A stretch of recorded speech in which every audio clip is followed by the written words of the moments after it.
Bonsoir à tous et à toutes. Merci beaucoup d'être venus ce soir donc pour la conférence sur Rosh Hashanah. On va essayer de réfléchir ensemble, on va d'expliquer qu'est-ce que c'est que Rosh Hashanah. Oui. Alors c'est vrai qu'on a toujours dans l'idée que Rosh Hashanah, c'est un jour où on est jugé.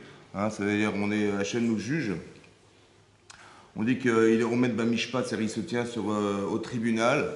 Et quand on pense au jugement, on pense tribunal, on pense forcément accusation, condamnation. On pense être gracié, voilà, ça qu'on pense. Donc on a vraiment l'impression que le jugement d'Hachem, c'est de savoir qui c'est qui va être condamné, qui c'est qui va être gracié cette année-là. C'est comme ça que ça se réfléchit. Donc c'est vrai que c'est comme ça qu'on nous apprend et c'est vrai que ça fait peur parce qu'on se dit quoi, on est face à un jugement d'Hachem, c'est pas évident. Maintenant, il faut réfléchir et savoir. Ouais, alors, en fait, on va essayer de réfléchir à travers les Gemarot, à travers les traités qui parlent de la Gemara, qui parlent de ce sujet de Rosh Hashanah, et on va essayer de voir comment c'est traité et essayer de réfléchir. À part ça, hein, on va essayer aussi de repositionner Rosh Hashanah dans l'année. D'accord? Parce que si effectivement il s'agissait d'un jugement, qu'Hachem il va nous juger, voilà, savoir qui est-ce qui va vivre, qui va mourir, est-ce qu'on aurait dû fêter Rosh Hashanah le premier jour de l'année entamée. Voilà, on commence l'année et on nous juge. Normalement, si on est jugé de savoir est-ce qu'on va vivre ou pas cette année, on aurait dû faire l'inverse, c'est-à-dire qu'on aurait dû juger la veille de l'année qui va être entamée, savoir qu'est-ce qui va vivre et pas, et puis si on a été méritant, alors on va vivre, sinon c'est l'inverse. Mais c'est bizarre qu'on nous ait jugé le jour, on est jugé le jour où on rentre dans l'année. Ouais. Oui, c'est aussi bizarre que d'abord comment ça se passe. On fait Rosh Hashanah, n'est-ce pas? Et 10 jours plus tard, on fait Kippour. Ça veut dire qu'on nous dit, écoutez, vous allez rentrer dans l'année, et 10 jours après, vous faites Teshuvah, il faut absolument faire Teshuvah. On fait un examen de conscience qui nous amène à se remettre en question, alors qu'on est déjà rentré dans l'année, et que c'est cet examen de conscience qui va nous permettre de vivre. Ça aurait dû être l'inverse, on aurait dû d'abord faire Kippour. Et après, on aurait fait Rosh Hashanah en espérant que voilà, on a fait une belle Teshuvah, on s'est remis en question, on a pris sur nous des choses, et puis voilà, Hachem est content, et puis allez, on démarre l'année. On voit que c'est pas comme ça que ça se passe. Alors, ça veut dire qu'on n'a pas vraiment compris, en fait, je pense qu'on n'a pas fondamentalement compris ce que c'est Rosh Hashanah. À part ça, on sait qu'à la fin de sa vie, on est jugé. D'accord? C'est à la fin de sa vie qu'on est jugé. À la fin de sa vie, on fait un bilan de ce qu'on a fait dans sa vie. D'accord? Et c'est là qu'on est jugé de savoir est-ce qu'on mérite de rentrer au Gan Eden ou pas de rentrer au Gan Eden. Mais qu'est-ce que ça voudrait dire d'être jugé chaque année? Je veux dire, pourquoi on a besoin que chaque année on soit remis en question, de savoir qu'est-ce qui va finalement rester, pas rester. Pourquoi c'est pas nécessaire de laisser que quelque part on ait le choix de pouvoir vivre? Et à la fin de sa vie, on verra qui est-ce qui va rentrer au Gan Eden, qui va rentrer dans l'infini ou pas dans l'infini. Pourquoi c'est nécessaire de croire qu'on va devoir le faire chaque année? À part le fait que c'est pas très logique dans la construction de la fête. Il faut aussi comprendre pourquoi cette fête s'appelle Rosh Hashanah. Oui, dans la Torah, c'est pas marqué Rosh Hashanah. Dans la Torah, c'est marqué Yom HaZikaron, le jour du souvenir. Yom Teruah, le jour de la Teruah, c'est-à-dire quand on sonne du chauffard, on fait une teruah, un son du chauffard. D'accord? Donc ça s'appelle Yom Teruah, le jour qui rappelle le son du chauffard, le jour qui est un jour de souvenir. À quoi ça fait référence? Quel souvenir de quoi? Ouais, c'est quoi? Yom HaZikaron.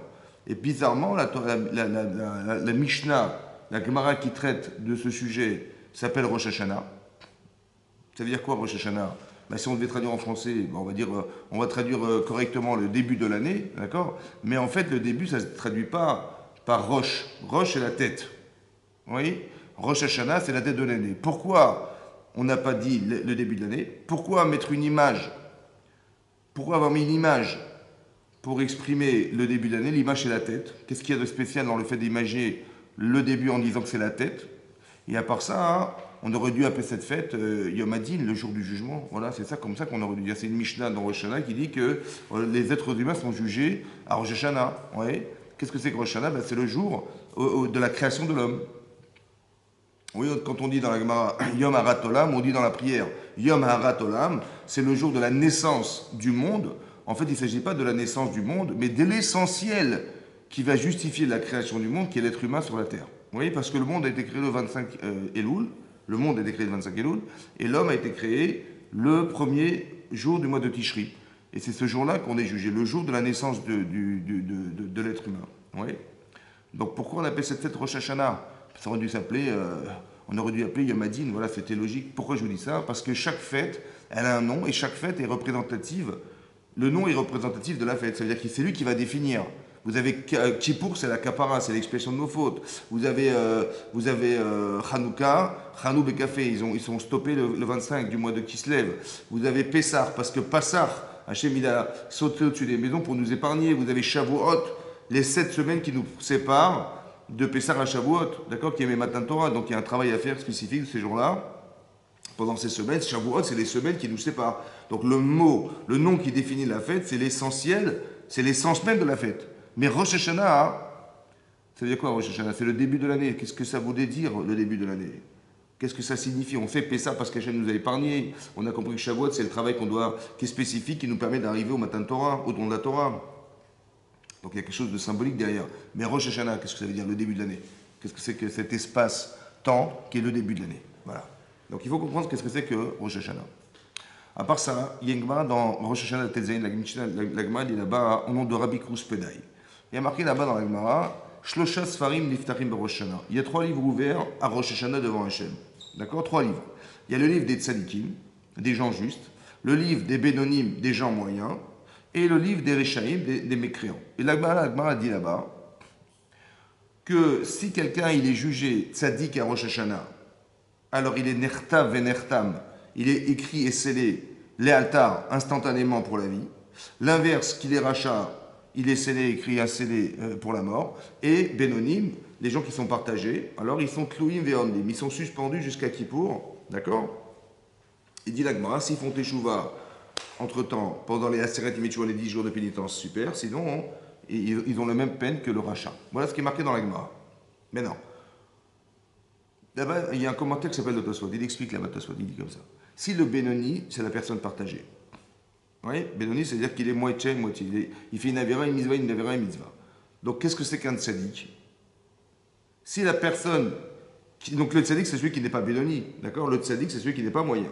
Donc, mathématiquement, ça voudrait dire que si quelqu'un il est partagé, 50-50, il est Benoni, il est moyen. Donc, celui qui n'est pas Benoni, ça veut dire soit il est tzaddik, il est au-dessus de cette moyenne, d'accord? Et bien lui, il va être scellé pour la vie, ça va? Et celui qui est en dessous de cette moyenne, il est rachat. Bizarrement, le tzaddik ne se définit pas parce qu'il est parfait. Le tzaddik se définit comme quelqu'un qui a une tendance majoritaire dans le sens des mitzvot. Ça va? C'est ce qu'on définit comme un tzaddik. Quelqu'un qui va vivre, c'est quelqu'un qui a une tendance. C'est ça qui est marqué dans le texte. Donc, premier enseignement, il y a une tendance. Quelle est la tendance de l'être humain? Ça va? C'est ça l'essence de la tendance positive ou la tendance négative. Ça, c'est ce qui est marqué dans la Gemara. D'accord? Voilà ce qui est marqué dans la Gemara. Maintenant, on va essayer de réfléchir ensemble. Ouais? Qu'est-ce que sont ces livres? C'est quoi ces livres? Il y a marqué, il y a 3 livres ouverts devant Hachem. Bon, est-ce que vous pensez sincèrement qu'il y a des livres? Avec la... Bon. Non, il n'y a pas de livre. Donc, qu'est-ce que c'est que le livre? C'est quoi d'inscrire dans un livre? Nous, on prie, quand on prie à Rosh Hashanah, on dit Kotvenu besefer hachaim, inscris-nous dans le livre de la vie.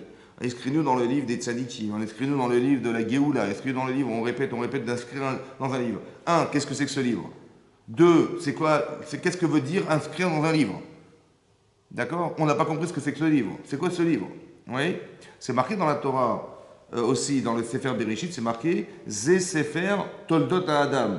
Voici le livre des descendants de l'homme. À quoi fait allusion la Torah lorsqu'elle parle de ce livre? C'est marqué dans les Pirkei Avot, dans les Maximes des Pères. Kol Maasecha Ba Sefer Nirtavim. Tous tes actes sont inscrits dans un livre. Qu'est-ce que c'est que ce livre? Alors j'ai vu un commentaire qui explique, le Yarbetz, il explique, il dit que le livre en vérité, ouais, c'est pas quelqu'un là-haut qui écrit tout ce que vous faites. Non. Le livre, en vérité, c'est la conscience humaine. C'est-à-dire que tout ce que vous faites s'inscrit en vous. Ça va? Tout ce que vous faites s'inscrit en vous. Ça veut dire que c'est soit dans votre mémoire, soit dans votre conscience, soit même dans votre inconscient. Le livre, en vérité, c'est le Nefesh Adam, la conscience humaine. Et donc, il explique là-bas, Laura, il dit que quand Hachem il voit les 3 livres ouverts, c'est quoi les livres ouverts en vérité? C'est quoi les livres? En fait, on peut imaginer que le livre, en fait, c'est un espace. C'est comme un volume, un espace. Les pages, c'est le temps. ce qui est marqué dans le livre, c'est ce qu'on a voulu nous faire vivre. Et le message du livre, c'est notre vie. Ça va? Le Sefer, en vérité, c'est quoi le livre? C'est quoi ce livre, en fait? Ben, c'est un, ce que vous êtes profondément, le message qu'Hachem, il aspire à ce que vous atteigniez, et effectivement, ce qui vous parle personnellement, c'est ce qui est inscrit dans ce livre. Ça veut dire qu'il y a un espace-temps avec un message, et ce message, il est personnel. Ça va? Autrement dit, ça veut dire qu'il y a quelque chose de très particulier qui nous fait exister, que nous, on va appeler un livre, mais en vérité, au fond, c'est la raison d'être que vous avez sur Terre. Ça va? Mais non, il y a ce qu'on appelle un projet personnel. Hachem, il nous a tous créés dans un but particulier. D'accord? On a tous quelque chose à faire sur place. À part ça, il n'y a personne d'autre dans le monde qui peut remplacer ce que vous êtes. Personne. Donc vous êtes très spécial et particulier. Donc vous avez votre livre qui vous est propre. Ça va? Et à part ça, il faut savoir qu'il y a le projet personnel et le projet divin. Ça veut dire que vous remplissez une fonction sur la terre qui vous a été donnée. Mais à part ça, Hachem, il a un projet qui est beaucoup plus large, qui va au-delà de ce qu'on peut concevoir, n'est-ce pas? Qui va faire de nous quelque chose qui va lui permettre, on va dire entre guillemets, de réaliser son projet à lui personnel. C'est son projet qui va s'organiser. D'accord? À travers qui? À travers ce que vous allez faire. Un exemple qu'on avait une fois donné, c'est de dire que quand Avraham Avinu, on lui propose de faire l'hospitalité devant des anges, ouais, il va pas savoir que c'est des anges, mais il va donner à manger, il va donner à boire, il va les mettre à l'ombre d'un arbre pour les rafraîchir de la chaleur. Il a fait une mitzvah, laquelle, Achnasat Orchim, c'est-à-dire qu'il a reçu des invités, il a fait l'hospitalité. Qu'est-ce que fait Hachem de cette mitzvah? Ben Hachem, il va nourrir des millions de personnes dans le désert. Ça va? Donc il y a un projet personnel qui m'incombe, c'est de recevoir ces gens-là. Qu'est-ce qu'Hachem, il a comme projet derrière? J'en sais rien. Vous avez compris? C'est-à-dire qu'il y a deux choses à comprendre. On va dire qu'il y a une faculté à comprendre que le livre, en fait, c'est vous. Ça va? Donc, quand les livres sont ouverts devant Hachem, ça veut dire qu'il a votre conscience qui se présente devant lui. Des fois, on est des gens bien, des fois des gens bons. Ouais. D'accord, on fait partie de la tranche des gens bons, des fois. Mais il y a trois livres ouverts, c'est ça. Il y a trois livres ouverts. Donc, il faut comprendre qu'en fait, ces trois personnes, c'est nous-mêmes, en fait. Et on est tendancieux. Des fois, on est comme ça, des fois, on est moyen, des fois, on est partagé, des fois, on est engagé, des fois. Mais non, ce qui est intéressant, c'est de se rendre compte que comment ça marche. En fait, on dit, voilà, on va entre guillemets, calculer nos mitzvot. Voilà, on fait des bonnes actions, des moins bonnes actions, on fait des choses moyennes, partagées, c'est ça, hein? Donc, comment ça se passe? Bon, on imagine que Hachem, il a une comptabilité là-haut, puis il va calculer ce qu'on aurait pu faire soi-même, hein. Vous prenez votre carnet, vous dites, bah, tiens, ce matin, je mets la tzedaka, ce matin, j'ai fait ma prière, j'ai fait des brachot, j'ai fait des brachot, on pourrait tout comptabiliser. Mais le Rambam d'expliquer que ce n'est pas une comptabilité. On ne peut pas comptabiliser. Pourquoi? Parce que ce n'est pas une accumulation d'actes. Ce n'est pas ça qu'on calcule. C'est l'intensité qui est mise dans les actes. Et il explique le Rambam que, en fait, il y a des mitzvot qui peuvent être équivalentes à, je sais pas moi, à 1000 avérotes. Et il y a des avérotes, une seule avéra, elle peut être équivalente à 1000 mitzvot. Ça va? Maintenant, qui c'est qui peut calculer une chose pareille? Personne. Pourquoi je vous dis ça? Parce que dans la Gemara, c'est marqué que si on est tzaddik, c'est qu'on n'est pas moyen. Ça veut dire qu'on est majoritairement positif. On fait des actes positifs, de façon majoritaire. Mais cette majorité, on ne sait pas la calculer. Donc on est quoi finalement à Rosh Hashanah? Ben, on n'en sait rien. Vous avez compris ou pas? C'est-à-dire que tu dis, je sais pas, tu veux dire quelqu'un qui étudie la Torah toute la journée. Bon, ben lui, il est largement au-dessus de la moyenne. Donc il n'a pas besoin de faire Rosh Hashanah, lui, ça va? Et pourtant, il va à la synagogue. Et pourtant, il va prier comme nous, ça va? Pourquoi c'est comme ça? Parce qu'en fait, au fond, on ne peut pas savoir. C'est intéressant. Ça veut dire qu'on arrive à Rosh Hashanah, personne ne peut dire qui il est, fondamentalement. Ça veut dire qu'est-ce qu'on mérite d'avoir, on ne sait pas. C'est impossible. Donc c'est pour ça que ça fait peur. Parce qu'on ne sait pas de quelle manière on est vu. Ça va? Ça peut expliquer beaucoup de choses. Ça peut expliquer pourquoi à Rosh Hashanah, on va lire la Kedat Yitzhak. Ça veut dire le sacrifice. Qu'est-ce que ça va avec le Rosh Hashanah? En fait, on se rend compte que Avraham Avinu, on le met dans un dilemme où il ne voit aucune solution. Et c'est peut-être la seule unique manière de se tourner vers Hachem, en se disant, mais comment je vais m'en sortir? J'ai pas l'audace de croire que je suis au-dessus de la moyenne. J'ai dit, moi je me vois, je fais pas une avéra, une bisva, je suis désolé. Ouais, t'as raison, mais qu'est-ce qu'elle vaut ta mitzvah? Ça va? Et qu'est-ce qu'elle vaut ta Avera? Tu n'en sais rien. Si peut-être tu fais des mitzvot, tu mets tes films comme ça, tu mets ta comme ça, bon, mais quel poids là ta mitzvah? Vous avez compris? Et quand tu fais une Avera, tu la fais peut-être plus avec plus d'intensité. Donc on ne sait pas calculer, vous comprenez? Personne ne pourra savoir. Tout ce qu'on peut se dire, c'est dire, mais moi j'ai l'humilité de me dire, écoute, j'en sais rien, mais j'ai envie de vivre. Et j'ai envie de progresser, j'ai envie d'avancer. J'ai envie de changer. C'est-à-dire que c'est marqué dans le Zohar que quand on dit Shana Tova, Shana, en hébreu, ça se traduit par l'année. Mais Shana, ça vient de Shinouï, ça vient du changement. Il faut espérer changer. D'accord? C'est-à-dire que tu te connais, tu sais exactement ce que tu vaux à peu près, d'accord? Tu connais un peu la valeur de tes actes, mais tu as envie de progresser, tu as envie de changer, tu as envie de t'améliorer, tu as envie d'étudier, tu as envie de ne pas rester ignorant toute ta vie. Tu n'as pas envie de faire les mises votes par accoutumance. Tu n'as pas envie de singer les choses. Tu n'as pas envie de faire le religieux qui ne vit pas ce qu'il ressent profondément. Ça va? Et donc ça, en vérité, tu as envie de changer, tu as envie qu'on t'apporte quelque chose. Alors il faut comprendre derrière que le jugement d'Akadosh Baruch Hu, il n'est pas exactement comme on imagine. Nous, qu'est-ce qu'on croit? On dit Hachem, il regarde l'année précédente. Ouais. Il dit, ouais, qu'est-ce qu'elle a fait madame? Qu'est-ce qu'il a fait monsieur? On va juger, on va regarder, et puis on va juger, en fonction de ce qu'il a fait l'année dernière, on va juger est-ce qu'il va vivre ou pas vivre. Bizarrement, on se rend compte, dit le Tosfot là-bas, hein, il y a un Tosfot qui explique que on voit qu'il y a des gens qui sont des vrais Réchaïm. Hein. C'est-à-dire, je sais pas, imaginez-vous, je sais pas moi, Hitler, ouais, en 1942, il a peut-être tué 30 millions de personnes, et il a vécu en 1942. Hitler, il a vécu en 1942. Ça veut dire que s'il a vécu toute l'année, ça veut dire qu'on avait jugé à Rosh Hashanah qu'il était de sadique, puisqu'il n'est pas mort. Et le gadol de la Torah qui est mort dans l'année, on va dire, bah, le pauvre, il était jugé comme un rachat dans l'année. Ce qui paraît pas logique, puisqu'on a vu que le critère, c'est majoritaire-minoritaire. Or, il est largement minoritaire, Hitler, et le Rav qui est mort dans l'année, il est largement majoritaire. Comment ça se fait qu'il est mort? Alors là-bas, Tosfot, il explique, et c'est très intéressant que vous compreniez ça, que le jugement d'Hachem, il n'est pas de savoir fondamentalement qui va vivre et qui va mourir. Ça veut dire que je m'explique. Quand on parle de livre de vie et de livre de mort, c'est pas qu'est-ce qui va vivre dans l'année qui va mourir dans l'année. Non. C'est qu'est-ce qui nous fait vivre. Attention. Il y a des choses qui nous font vivre. Et ça, c'est ça qu'il faut définir.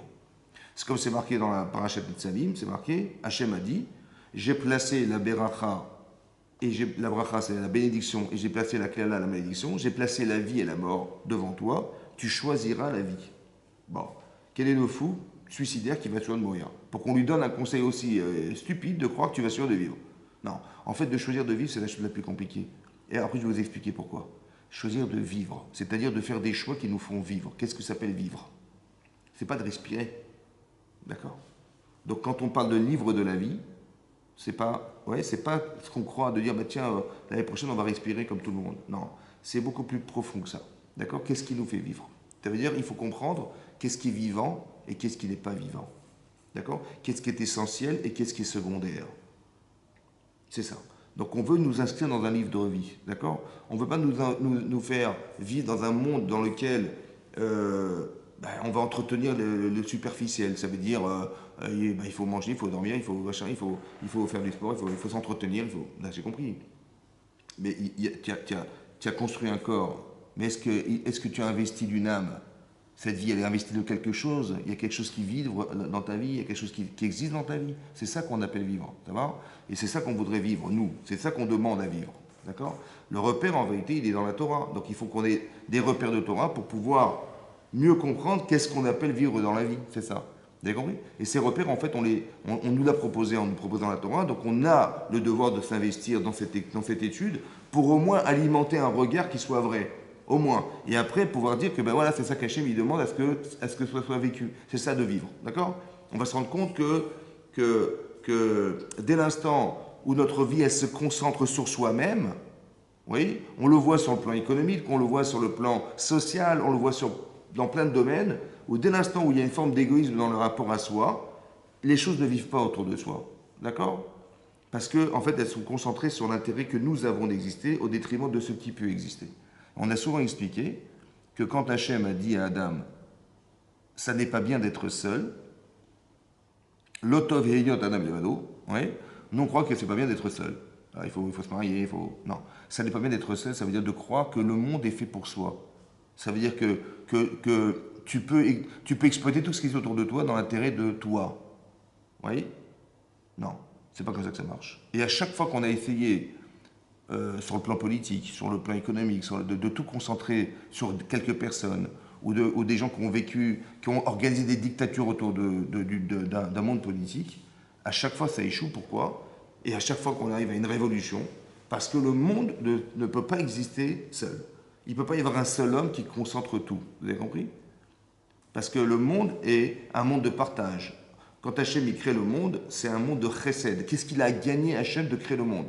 Si ce n'est de donner au monde quelque chose, de faire vivre autour de soi. Ça va? Autant que tu saches que quand tu fais vivre autour de toi, tu existes parce que tu vis et tu fais vivre. Ça va? Ton existence n'a de sens dans la potentialité existentielle que dès l'instant où tu fais de toi quelque chose. D'accord?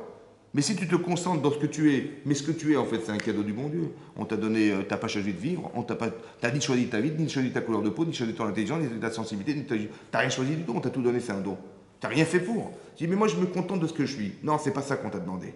On t'a pas demandé d'exister par toi-même.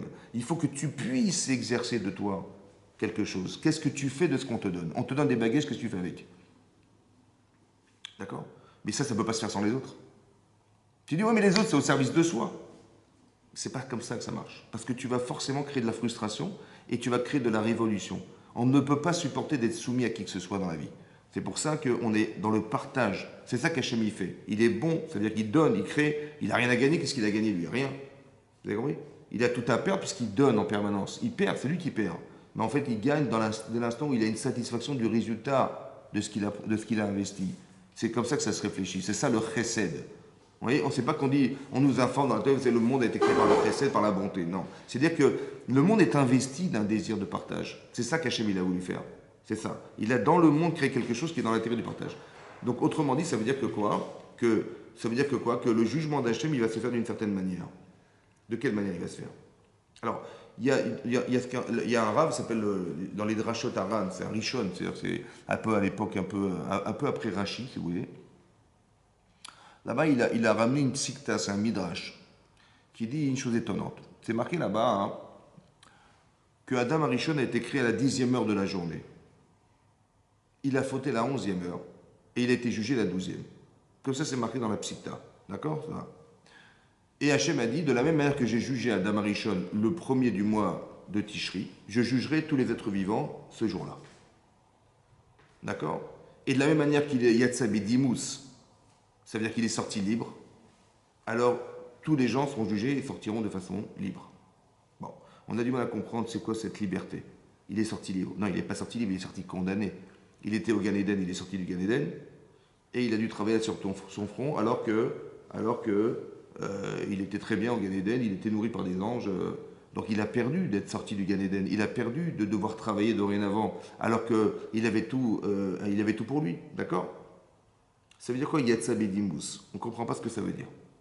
Mais c'est intéressant de voir, on a l'impression que, quand on voit le texte de façon extérieure, qu'il a été condamné à sortir du Gan Eden. Il a été condamné, Adam Arishon, à devoir travailler la sueur de son front. C'est ça, comme ça que ça se traduit, vous voyez?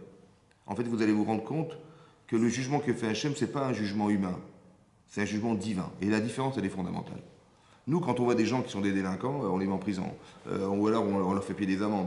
D'accord, on les punit en fait, c'est une punition. Pourquoi? Pour deux raisons. Un, parce qu'ils sont dangereux, on les enferme. Et deux, parce qu'on n'a pas envie de vivre dans l'anxiété permanente de savoir qu'ils sont là en train de se balader dans la vie. Ouais, donc on les enferme. C'est une punition. On châtie les gens en les mettant dans une prison. D'accord? Donc on a l'impression que Dieu, il a puni la Marie-Jeanne, il dit écoute, je suis pas d'accord, je suis pas content, tu vas sortir d'ici et hop, tu vas travailler sur ton front. En fait, c'est faux. D'accord? C'est faux. Le jugement d'Hachem, premier enseignement, il est sur le futur. Moi, je croyais qu'il était sur le passé. Moi, Hachem dit, regardez, Cathy, on va voir ce que tu as fait l'année dernière, on va juger sur l'année dernière. Non. En fait, ce qui se passe, c'est que le jugement, il est sur le futur. Maintenant, qu'est-ce que c'est que ce jugement? Alors, on va essayer de réfléchir ensemble. Hachem, il va dire à Adam Arishon, écoute, c'est simple, hein, tu peux manger de tous les arbres de la ville, du monde entier. Ouais. Etz Chaim, tu peux manger. Il y a un seul arbre que je te refuse de consommer, il s'appelle le Etz Hadaat Tovara. Il y a un arbre qui s'appelle l'arbre de la connaissance du bien et du mal. Celui-là, tu ne dois pas le manger, si tu le manges, tu meurs. Voilà. Donc Hachem, il lui téléphone, il dit, écoute, c'est simple, tu peux manger de tous les arbres, mais celui-là, tu ne peux pas le manger, si tu manges, tu meurs. Donc, C'est clair et net, il était éternel, il va devenir mortel, c'est sûr qu'il va refuser. C'est vrai ou pas? Bon. Qu'est-ce qui se passe? Sous l'influence de son épouse, il mange du Etzedat, il mange.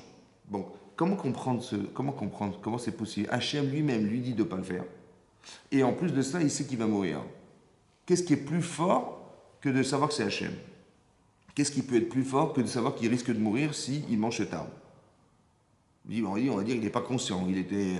C'est ça qu'on va dire, ouais. Mais comment se traduit l'inconscient? Comment c'est possible que dans sa balance, Hachem, il a l'Hachem dans sa tête et il a sa femme qui lui dit mange, il va écouter sa femme, il ne va pas écouter Hachem? Comment ça peut s'entendre? Surtout qu'il sait qu'il va mourir. Donc ça a deux conséquences, ça va? Un, il a la conscience que c'est Hachem, et deux, manifestement, ça veut dire que manifestement, comment dire, la conscience qu'il a d'Hachem n'est pas suffisamment forte pour contrebalancer le désir qu'il a d'écouter son épouse et de manger du Etzedat. Vous comprenez ça? Donc c'est quoi la réparation? C'est de dire, manifestement, là où tu te trouves, dans le Gan Eden, ça ne marche pas. C'est trop difficile. C'est trop dur. Tu ne supportes pas d'être là. C'est trop difficile. Alors il vaut mieux que tu sortes d'ici. Et là où tu seras, tu auras peut-être plus de conscience pour pouvoir faire que tu vas, entre guillemets, corriger cette problématique et pouvoir revenir au Gan Eden. Vous avez compris? Donc chasser Adam Arishon, ce n'est pas une punition. C'est lui permettre d'être lui-même ailleurs. Puisque manifestement, l'acte qui est de l'intérêt qu'il a fait, ce n'est pas un acte qui peut s'expliquer spirituellement. Donc il vaut mieux qu'il aille dans un monde qui n'est pas forcément spirituel, mais il va se reconstruire par le manque qu'il a d'être là, et là il va se reconstruire, il va pouvoir retourner là où il était. Vous avez compris? Donc ce n'est pas une punition, c'est une correction. Ça c'est une chose à comprendre. La deuxième chose qu'il a dit tu mangeras et tu travailleras dorénavant la sueur de ton front. D'accord? Pourquoi faire travailler durement? Ouais, qu'est-ce que ça veut dire? Il doit travailler, il doit suer pour gagner sa vie. Pourquoi suer? Pourquoi ça doit être difficile? La difficulté, c'est l'inadaptation. Quand c'est difficile, c'est qu'on n'est pas adapté. Ça va? Ça m'est difficile parce que je n'ai pas l'intelligence, je n'ai pas les moyens, je suis suspendu à des volontés qui ne sont pas les miennes, etc. etc. C'est ça qui est dur. Vous comprenez? Et manifestement, on va lui proposer de devoir manger, de survivre dans la difficulté d'exister parce qu'il faut se nourrir. Alors comment ça va se passer? Ben, c'est simple en fait. Hachem lui dit écoute, tu vas devoir, il n'y a plus d'ange, personne ne te nourrit, tu dois te nourrir tout seul. Il n'y a aucun problème. Donc qu'est-ce qu'il faut faire? Ben, il faut que tu laboures, il faut que tu sèmes, et ça va prendre du temps, il faut que... Bon, il dit ok, donc il va commencer à labourer, il va semer, et puis il va avoir des oiseaux qui vont commencer à manger ses graines. Il dit ça va pas... attendez, je suis désolé, il dit Hachem, écoute, j'en prie, Hachem, qu'ils aillent manger ailleurs, mais ça va jamais pousser. Bon, il prie, il pleure, il dit je t'en supplie Hachem qu'il aille manger ailleurs. Bon, il prie bien fort, et puis bon, ça marche, il met ses petites graines, et puis personne n'a mangé, bon, Hachem. Bon. Donc, grâce à Dieu, ça a marché. Ok. Donc, il attend comme ça, il n'y a pas de nuages. Il attend. Il est bien embêté parce qu'il ne pleut pas. Quoi. Mais je t'en supplie, Hachem, il faut qu'il pleuve. Et comment je vais faire? Et donc, il commence à prier de toutes ses forces pour qu'il pleuve. Il voit des nuages arriver, il pleut. Wow, grâce à Dieu, merci Hachem, il pleut. Bon. Il pleut, bon, mais ça ne bouge pas. Alors, il dit Hachem, je t'en prie, peut-être c'est la terre qui n'est pas bonne, je ne sais pas, des engrais, je ne sais pas ce qu'il faut faire. Il donne l'intelligence de trouver un moyen de faire pousser pour que ça pousse. Bon. Et puis après, l'hiver arrive, ça commence à être rude. Il dit, oh, je t'en supplie que si l'hiver est trop rude, ça va carrément brûler mes pousses. Alors les herbes sauvages qui vont pousser autour, comment je vais faire? Les animaux qui risquent de manger ma nourriture, etc. Donc il prie toute l'année, jusqu'au moment où l'hiver est passé. Bon, avec toutes les prières qu'il a faites, ça a poussé. Avec toutes les prières qu'il a faites, il a pu récolter son blé, il a pu engranger, il a pu sécher, il a pu faire de la farine. Et là, il a fait son pain. Bon. Mais le pain qu'il a, le résultat du pain qu'il a, mais c'est le résultat de quoi? De toute cette filote, de tous les résultats de toutes ces prières. Vous avez compris ou pas? Maintenant, il va manger son pain. Il va dire merci Hachem ou pas? Il ne va pas acheter la baguette à 90 centimes à la boulangère. Non. C'est le résultat de tout le travail qu'il a fait, qui est le résultat de toute la émouna qu'il a eue. Vous avez compris? De toutes les prières, de tous les vœux qu'il a espérés, de tout ce qui s'est réalisé. C'est ça le pain. Oui, non? Mais non, tu vas lui dire, écoute, bon, tu peux dire merci Hachem quand même, il t'a rendu service. Oui, bien sûr. Et bien, si on te demandait d'aller manger le Etzedat, tu manges maintenant? Je dis, je peux pas. Avec tous les services qu'il m'a rendus, je peux pas le trahir, c'est pas possible. Vous avez compris ce qui s'est passé ou pas? Que le travail, ça a servi à reconstruire une conscience. Pourquoi? Parce que la difficulté de pouvoir manger, elle est suspendue à des volontés qui ne sont pas les tiennes. Tu ne sais pas faire pleuvoir, tu ne sais pas nier la chaleur, ni tu sais rien faire. L'hiver rude, c'est pas ça, tu ne contrôles rien. En fait, tu dépends d'Hachem. Tu dépends d'Hachem. Il a fait exprès, en fait, pourquoi? Pas pour dire, écoute, tu dépends de moi, je vais t'écraser. Non. C'est pour dire, tu vois, j'aurais tellement aimé que tu considères que j'existe. Vous avez compris ça? C'est ça qu'Hachem il a voulu. C'est ça qui lui a manqué, la conscience au départ. S'il a fauté, c'est que Hachem n'était pas présent. Disons que l'intérêt qu'il avait de consommer le Hetzadat était beaucoup plus présent chez lui, ouais, dans l'intérêt, que de savoir que c'était interdit, qu'il avait raison Hachem. En fait, en fin de compte, il avait fini en raison, mais j'ai préféré écouter mes intérêts que écouter ma conscience. Vous avez compris? Je savais qu'Hachem existe. Bien sûr, il m'a téléphoné. Bien sûr que je savais. C'est moi, c'est pas assez fort. Vous avez compris? Et donc, qu'est-ce qu'il faut faire? Le fait d'avoir une réaction comportementale qui me suspend aux volontés d'Hachem, ben c'est ça comme ça que je me suis réparé, que j'ai traité cette conscience. Vous avez compris ce qui se passe? C'est-à-dire que le jugement d'Hachem, c'est quoi le jugement d'Hachem? C'est pas de punir, hein. C'est de permettre à l'homme de corriger ses problèmes personnels. Vous avez compris ça? Vous avez compris? Il est très bien d'avoir Rishon, hein. Seulement il n'a pas conscience. Alors qu'est-ce que fait Hachem? Il dit, ben, tu vas travailler sur ton front. C'est ce que j'ai jugé. Autrement dit, vous avez compris dorénavant que le jugement d'Hachem, il n'a d'autre sens que de nous permettre soit de nous bonifier dans ce qu'on pense être bien chez soi, et soit aussi de nous corriger, c'est-à-dire comment dire, soit de permettre d'avoir la conscience, juste de comprendre au fond qu'est-ce qui est à l'origine de ce qui nous empêche d'avoir cette conscience, et Hachem, il la corrige en permanence. Ça va? Vous avez compris? C'est ça. Le jugement d'Hachem, c'est de réfléchir à ton avenir personnel. Qu'est-ce que je vais te proposer de vivre qui va faire que normalement, si tu traverses ces expériences, si tu l'as bien compris, tu devrais sortir, on va dire, plus sensible, plus concerné, plus conscient. C'est ça. Vous avez compris? C'est ça qu'Hachem lui propose. Des événements de vie qui vont me permettre, à travers ce que Hachem m'a fait penser, à penser que je devais vivre, qui va faire que les expériences, je les accepte. Maintenant, j'ai deux façons de les traduire. Soit de dire, mais c'est quoi cette galère? Attendez, j'étais très bien à Gan Eden. Je vais devoir travailler à Barcelone. C'est quoi? Hachem, il m'aime pas. Je peux le traduire comme ça. Vous avez compris? Mais c'est une fausse traduction. Et c'est comme ça, malheureusement, qu'on le vit. Quand il nous arrive une galère, en vérité, on ne la prend pas comme quelque chose qui vient forcément nous aider à mieux avoir conscience de ce qui nous manque. Mais l'inverse, on fait le constat de dire, je me dis, Dieu il ne m'aime pas, et voilà, ça ne marche pas comme j'ai voulu, ouais. Dieu m'a sorti du Gan Eden, moi je le traduis comme une frustration, évidemment, ouais. C'est une fausse traduction, vous avez compris? C'est comme un enfant, il ne réussit pas dans cette classe, les élèves sont trop brillants, et lui il n'arrive pas, il dit, écoute, on va te mettre dans une classe qui t'adapte, on va te sortir de là, on va te mettre ailleurs. Il dit, mais attendez, je suis désolé, mais j'étais très bien là. Non, mais il vaut mieux, c'est mieux pour toi. Vous avez compris? C'est comme ça que ça se réfléchit. Il faut tout le temps comprendre qu'Hachem, il le fait dans le meilleur le meilleur pour soi-même, toujours le meilleur pour soi-même. Et le problème, c'est que on est plus dans une lecture de la réalité qui est de façade, plutôt que de comprendre fondamentalement qu'est-ce que ça va nous permettre d'atteindre. Oui, c'est ça. C'est-à-dire que le jugement d'Hachem, il est fait dans le but de nous permettre de Rosh Hashanah, ça va se traduire comme ça. Rosh Hashanah. Rosh, c'est quoi Rosh? La tête, c'est l'essentiel. Il faut que vous sachiez que l'essentiel de ce qui va être vécu l'année prochaine, ça veut dire les 365 jours que vous allez vivre l'année prochaine, que nous allons vivre l'année prochaine, ils vont se concentrer dans 2 jours. Le jugement d'Hachem. Ça va?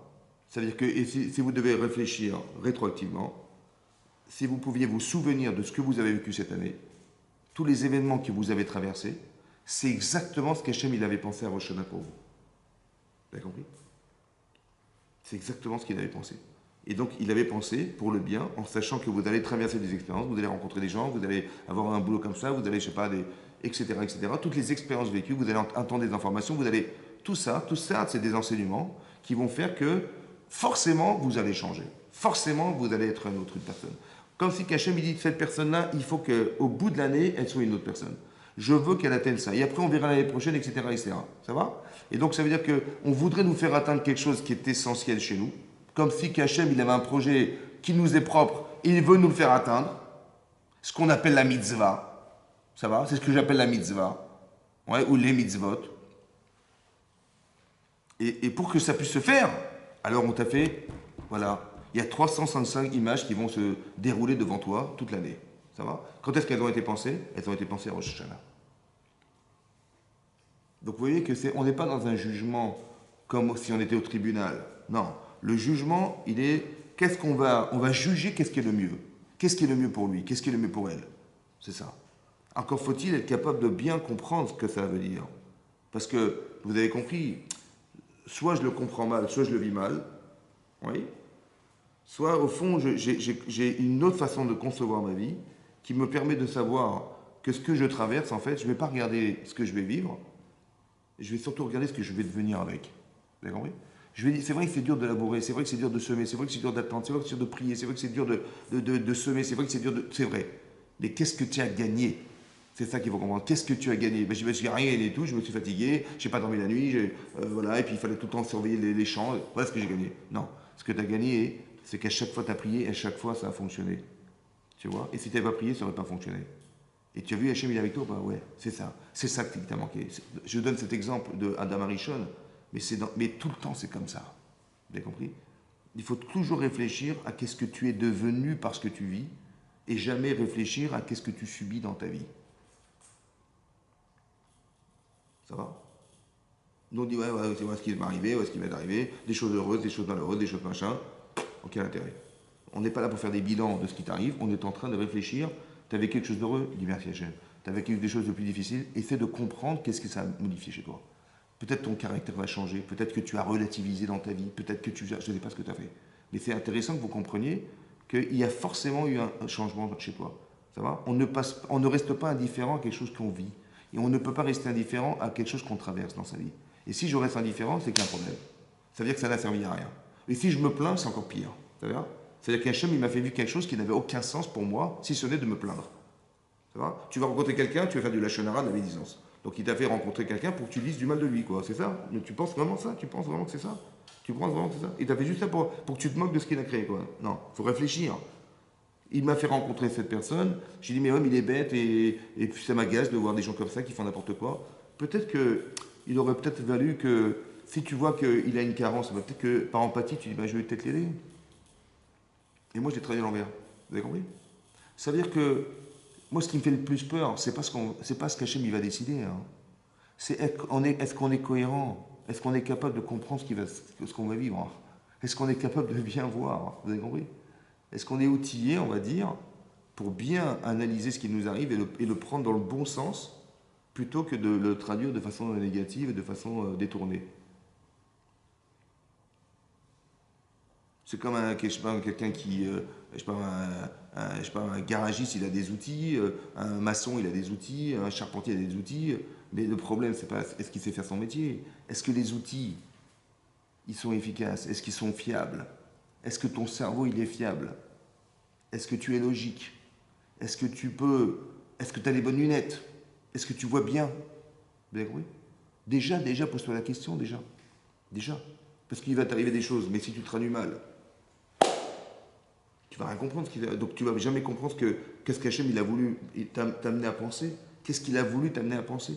Donc il faut d'abord que tu aies des critères dans ta tête, en sachant que le bon Dieu, c'est pas un bourreau, déjà. C'est pas quelqu'un qui va te détruire, c'est pas quelqu'un, ouais, c'est le contraire.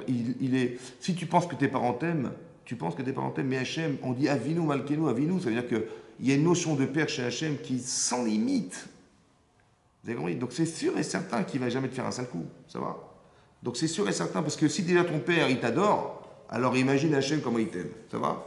Donc ça veut dire qu'il faut remoduler tous les critères qu'on pourrait avoir déjà avant de commencer à réfléchir de ce que c'est qu'Hachem, pour après savoir que tu as une chance exceptionnelle, déjà.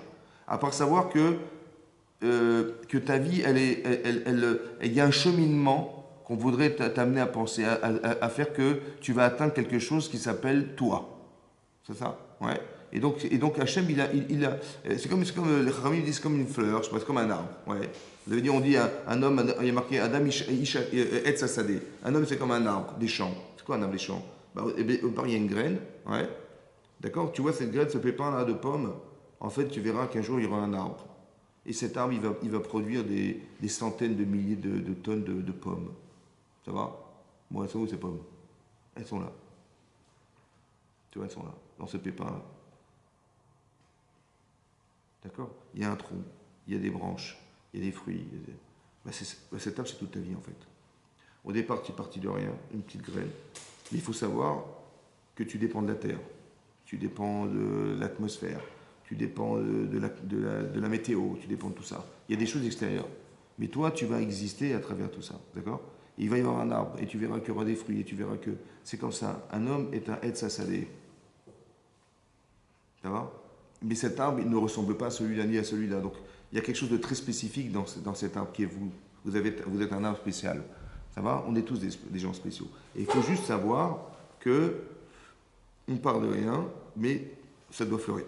C'est comme une fleur, vous avez la tige, après vous avez les pétales, après vous avez le cœur de la fleur, etc. Il faut qu'on arrive à atteindre ça. Il faut que ça soit joli, il faut que ça soit plaisant, il faut que ça soit agréable, il faut que ça soit épanouissant. Vous comprenez? C'est ça. Mais c'est ça qu'Hachem veut nous amener à devenir. Et ça se juge chaque année. Chaque année, on est jugé. C'est-à-dire, chaque année, on va essayer de réfléchir. Voilà ce qu'elle est devenue, la personne, voilà ce qu'il est devenu. Qu'est-ce que je vais faire d'elle maintenant? Voilà. C'est ça. Adam Arishon, il a fauté, ok, bon, il s'est planté, c'est pas grave, on va essayer de l'arranger. Vous avez compris? Tu vas sortir des Gan Eden, tu vas travailler sur ton fond et tu verras que ça va te solutionner. Voilà. C'est ça qu'Hachem il espère. C'est ça. Mais non, il faut qu'on soit conscient qu'il y a des livres ouverts devant Hachem. Ça va? C'est quoi les livres? En fait, c'est notre conscience personnelle. On se présente devant un Kadosh Baruch Hu avec tout le passé. Ça va? En fait, il faut bien comprendre que, comme ça explique les Chachamim, que le jugement de Rosh Hashanah, ce n'est pas le jugement de la personne à l'année telle. Non. Cette année-là, c'est le cumul de toutes les années depuis la création du monde jusqu'à aujourd'hui. Ça va? Donc quand on juge, en vérité, on ne juge pas l'année, on juge la concentration de toutes. C'est ça qu'on dit Ayom Aratolam, le souvenir. Le souvenir de la création du monde. Parce qu'en vérité, c'est un cumul. C'est le wagon, en vérité, le wagon dans lequel on est aujourd'hui de l'année 5782, c'est le wagon, en fait, de toute la locomotive qui a été déjà créée depuis la création du monde. Vous comprenez ou pas? Donc on ne va pas juger la personne, on va juger le cumul de tout ça. Peut-être que nous, on est des Gilgoulim de je ne sais pas quoi, etc. Et qu'on vient aussi réparer des trucs qu'on n'a jamais fait de nos vies, mais qui sont réparatrices de quelque chose qui est ancestral à nous-mêmes. Oui, indépendamment de ce que nous on a fait, on a réussi, on a raté, etc. On a réussi, donc il dit Hachem est super, on va vous proposer d'autres choses qui vont vous faire vivre encore plus encore, ou alors de corriger certaines choses, parce que si on ne les corrige pas maintenant, vous verrez qu'on ne pouvait pas continuer à vivre. Ça va? Vous avez compris? Donc ça veut dire que. Mais en fait, ce n'est pas simplement concentré sur soi. C'est l'accumulation de tout ce qui a été créé depuis le départ. On est la conséquence de tous les choix, de tous les ancêtres qui ont été, ou de tout ce qui nous entourait depuis la création du monde jusqu'à aujourd'hui. C'est comme ça. Et donc c'est ça qu'Hachem il va juger aujourd'hui. Vous avez compris? C'est d'une complexité incroyable. Mais c'est comme ça qu'on doit le comprendre. Ça ne dépend pas de soi, vous comprenez? C'est Hachem qui va juger dans le meilleur, pour la meilleure des situations qui sont les nôtres. Ça va? C'est ça. Ayom Aratolam. Aujourd'hui, c'est la naissance du monde. Ça veut dire qu'il y a une renaissance. On va renaître de quelque chose. On va renaître de quelque chose. Pourquoi c'est important que vous compreniez ça?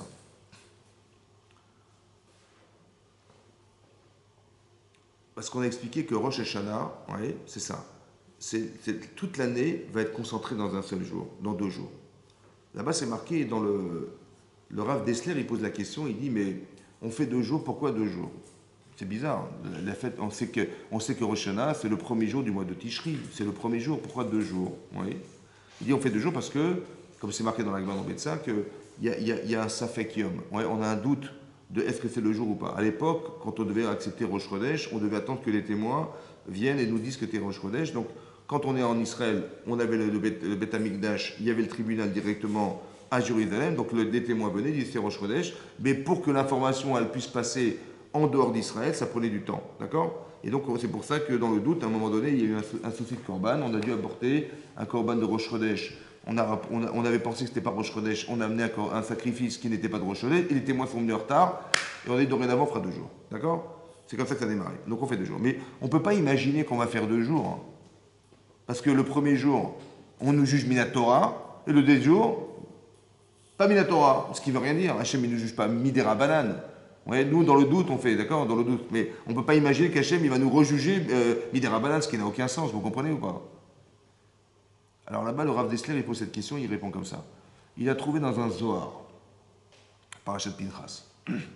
Là-bas, c'est marqué Davar Yom Beyomo. Davar Yom Beyomo. Une chose d'un jour dans un jour. Et le Zohar, il explique là-bas, Rabbi Shimon Bar Yochai, il dit que c'est ça, Rosh Hashanah. Yom Beyomo, un jour dans un jour. Et il continue à dire, là-bas le soir, il dit, il y a 2 jours, parce qu'il y a 2 jugements. Il y a ce qu'on appelle Dina Kashia et Dina Rafia. Un jugement dur et un jugement souple. À quoi il fait allusion le Zohar? Alors là-bas, le Harizal, il a expliqué que Dina Kashia, ce qui est dur, c'est qu'on va juger l'essentiel. C'est-à-dire, il y a des gens dans le monde qui sont des très grandes sadikim et sur qui le monde repose. D'accord? Quand je dis repose, ça veut dire que c'est eux qui vont donner un sens, une articulation à ce monde. Comment ça va se gérer, comment ça va se penser. Là-bas, le Zohar, il explique qu'il y a un cachat, c'est qu'on va juger la façon dont eux, ils ont pensé que devait s'articuler le monde. Ça, c'est une chose. La deuxième, c'est que nous, on gravite autour de ces gens-là.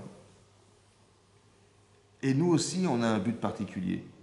Alors, on va juger, est-ce qu'on correspond à la finalité qu'Hachem il avait au départ donnée et qu'on est vraiment dans la direction de ce qu'il espère. Ce qu'on appelle Dina Kashia. Dur, ça veut dire il y a une rigueur dans l'implication de la raison d'être qu'on a sur la terre. Autant sur le plan des Gdolim, des grands de la génération qui, eux, donnent une direction à la destinée de ce monde, autant nous qui gravitons autour de tout ça et qui vont espérer qu'on va aussi réussir sa vie. C'est ça qu'on juge. Ça, c'est le premier jour. Deuxième jour, c'est les moyens qui sont donnés à ces grands de la Torah de réaliser leurs projets. Et nous, de réaliser nos projets. Ça va? Donc on juge l'essentiel et on juge ce qui l'accompagne. C'est ça 2 jours. Dina Kashia, Dina Rafia. Ça va? Il y a un jugement dur. C'est-à-dire qu'on va juger, est-ce que Bémet, c'est ça, juger. C'est-à-dire, voilà, Adam Rishon, il a fauté par exemple, on pense qu'il va pouvoir se corriger. On va lui proposer ça, il a les midotes pour, il a l'intelligence pour, il a tout ce qu'il faut pour, il va y arriver, il va comprendre, et on va le faire. Et c'est ça qu'on va dire. Est-ce qu'on est dans l'adéquation de pouvoir comprendre fondamentalement qu'on va pouvoir se réaliser? C'est ça? C'est ça. Parce qu'il y a l'essentiel. Pourquoi vous êtes sur Terre? Comment ça se traduit l'essentiel? Comment on peut savoir quel est le but de notre vie? C'est difficile à traduire ça. Alors, une fois, j'ai pensé comme ça. Il y a une contradiction en fait entre la Gemara et le Midrash. C'est marqué dans la Gemara, dans Souka Dafnun Dalet, que Akadosh Baruch Hu, il a appelé le Yetzer Hara Ra, mauvais. Ça va? Hachem Kara Oto Ra, le mauvais penchant de l'homme, qui est dans notre cœur. Et là-bas, c'est marqué que le Yetzer Hara, le mauvais penchant, marqué Tsofé Racha la Tzadik Umvakesh Amito. Tsofé, il aspire Racha, c'est le Yetzer Hara, le mauvais penchant de l'homme. Tsofé, il aspire Racha la Tzadik Umvakesh le Amito, il veut le tuer. D'accord? Ça veut dire qu'il veut faire en sorte que on rate notre vie, quoi. C'est ça, nous tuer. Ça va? Donc ça, c'est le Racha, c'est le Yetzer Hara. D'un autre côté, c'est marqué dans le Midrash Rabbah, dans la paracha de Bereshit. Marqué Vayar Elokim et Kol Hashem Asa.